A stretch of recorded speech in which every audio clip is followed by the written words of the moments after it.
Hi there, my name is Nate Kokernot and welcome to my channel. Today I'm going to discuss the third principle of Hermeticism. This is polarity. As the Kabbalion states it, everything is dual, everything has poles, everything has its pair of opposites. Like and unlike are the same, opposites are identical in nature, but different in degree. Extremes meet. All truths are but half-truths. All paradoxes may be reconciled. So they begin by showing that matter are but two poles of the same thing, the intermediate planes being merely degrees of vibration. Some examples of this is that there is no place on a thermometer in which you've suddenly turned from hot to cold or from cold to hot. It's a matter of degrees, and as science has already discovered, those degrees are based on vibration, the rate of vibration. And another example of this would be if you were to travel, say, to the east and just kept on traveling east, further east, you get to that place formerly known as west. And if you travel south and you keep traveling south, you'll eventually come to that place that you formerly knew as north. So it's all a matter of degrees. Polarity is basically paradox, and this world is filled with paradox. And we often look at other people and we compare ourselves, compare our states, our conditions in life to other people's. We think that they're doing much better than we are. And sometimes we look down on people and think that we're doing far better than they are. But it's really just a matter of degrees. If you look at the sine wave, or if you look at the wave function in quantum physics, especially the double slit experiment, explains how basically light can behave like a wave, and it can also behave like a particle. And it's basically made into a particle when an observer is present to fix it in time and space. That would be matter. That would be that rock over there is now present in that location in time and space. But if light also behaves like a wave, which they refer to as the superposition, all of the different points on that wave, they are just matters of degrees depending on the belief that you're currently holding on to about where you are at in comparison to others in life. And I have this animation that I'll share just to kind of demonstrate. I'm not the greatest of animators, but I do my best. So you can see that these folks are bopping up and down in the waves like you could imagine they're in the ocean. And yeah, sometimes it appears as though Sally over there or Jill over there is higher, doing better than we are.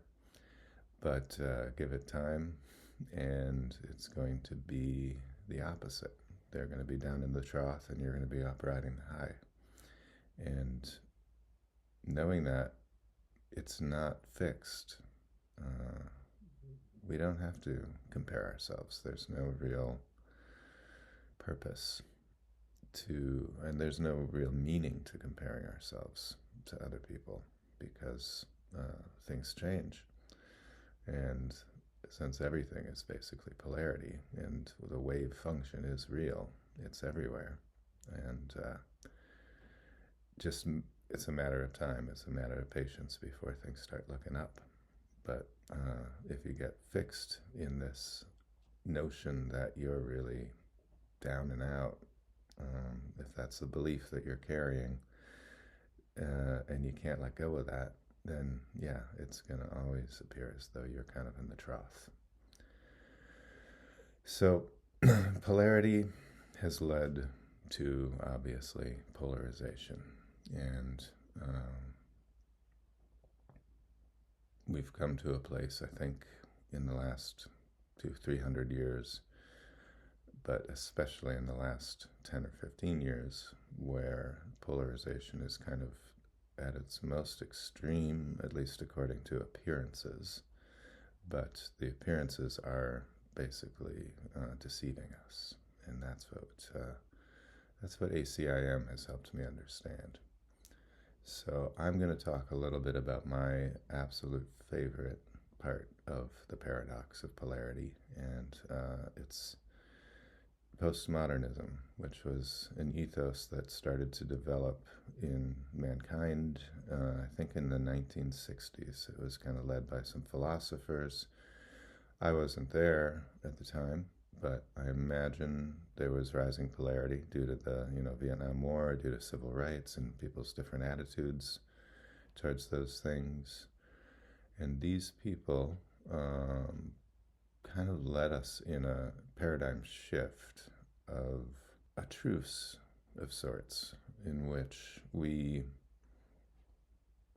collectively decided that the truce would be effective if we accepted that the truth is different for everybody, and beauty is different for everybody, that everybody experiences truth, their own truth, and that's their truth, and that everybody experiences beauty differently, has different attitudes towards what's beautiful, and that is just different for everybody, and that if we can accept that, then maybe we could have an uneasy sort of truce with each other.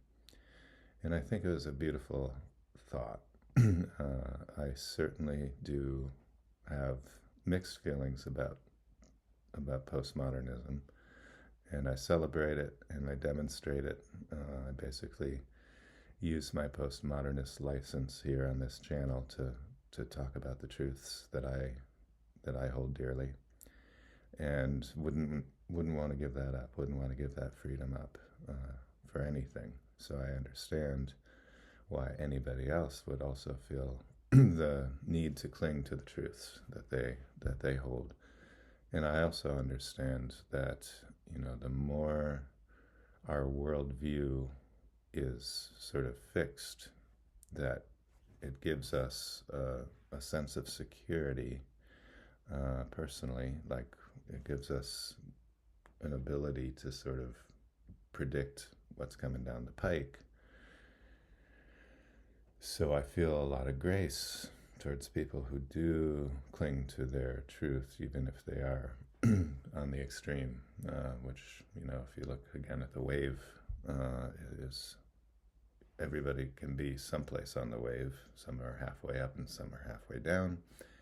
Some are 2/3 of the way up, some are 2/3 of the way down, and then there's the most polarized worldviews, which are very extreme, which would be the troughs, and the peaks of the wave.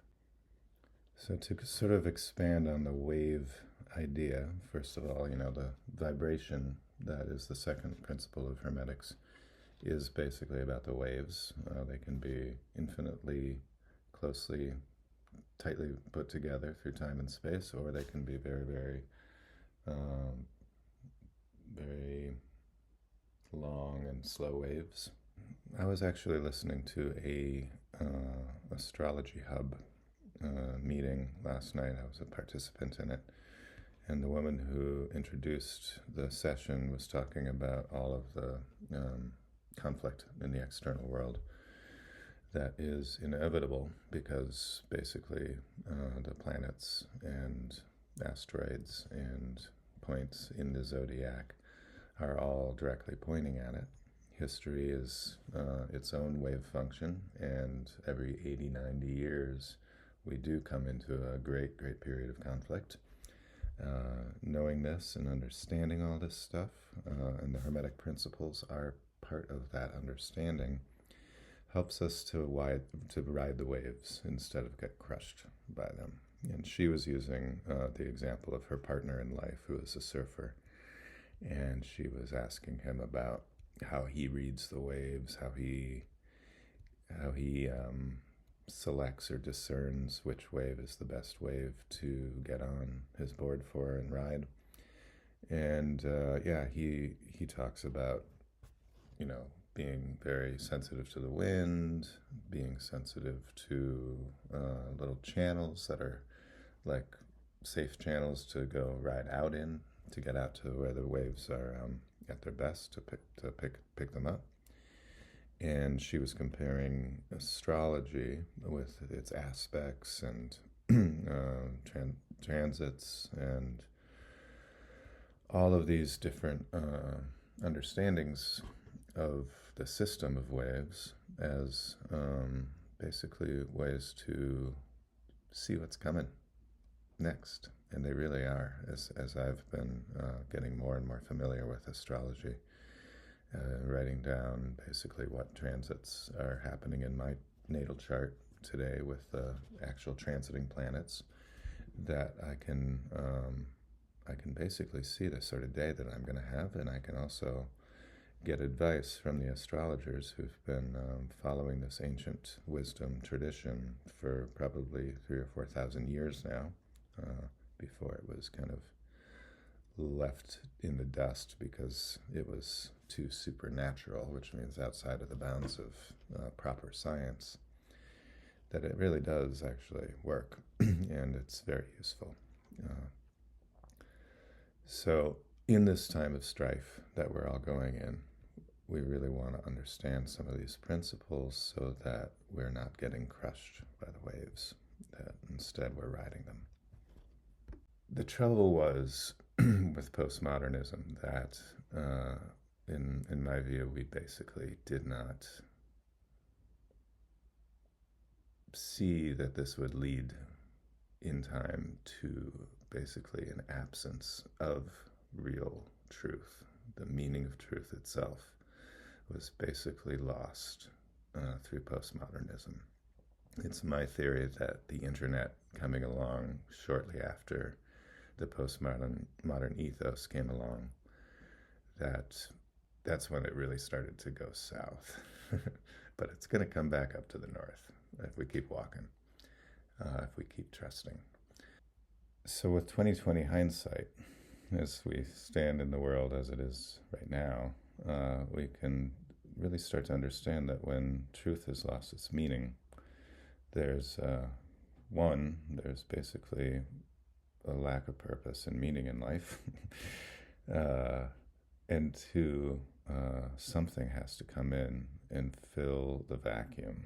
And what usually fills that vacuum is power through brute force. And just takes a certain sort of person who understands that and basically goes in the most uncompromising direction and says, my way or the highway, this is how it's going to be, and I got the all the weapons on my side to basically make that the case. So I guess you can see that the lack of truth being true really does create a chaotic world. You can see it with your own eyes if you turn on the news today. So I have this sneaking suspicion that Hermeticism is basically the laws of God, and it describes how we got here to this place of polarity and differences and seeing people different than ourselves and judging people as lesser than ourselves or as greater than ourselves in some cases. And the other half of this theory is that A Course in Miracles is basically giving us instructions, and they're not instructions on how to show up in the world necessarily. They're actually instructions on how to think more in more alignment with the actual truth. That basically, it's time now for us to reclaim the search for actual truth, because in heaven, where only love is real and fear is not real, do we actually get along in harmony and having come so far in the other direction, it's time to kind of bend around the South Pole and start walking north again. I think that passages like the following one, which is probably one of my favorite passages from A Course in Miracles, is very telling about how we can recover the actual truth, which is that love is everything. Salvation is the recognition that the truth is true and nothing else is true. This you have heard before, but may not yet accept both parts of it. Without the first, the second has no meaning, but without the second is the first no longer true. Truth can have no opposite. This cannot be too often said and thought about. For if what is not true is true as well as what is true, then part of truth is false and truth has lost its meaning. Nothing but the truth is true, and what is false is false. Truth is love, what's false is fear. As Franklin Delano Roosevelt said, the only thing to fear is fear itself. And the more people who come to accept this understanding, the faster the pivot point, the tipping point. I often refer to the 100th monkey experiment, where the collective one mind will basically tip over from the disharmony and the war and conflict, which is both internal in us, but it's seen from mentality, the first Hermetic principle, as happening out in the world, and we're just kind of innocent bystanders. We're going to get out of that mentality or that thought system and start to accept our brothers and sisters as one with us, and the world is going to feel a lot less frightening at that time.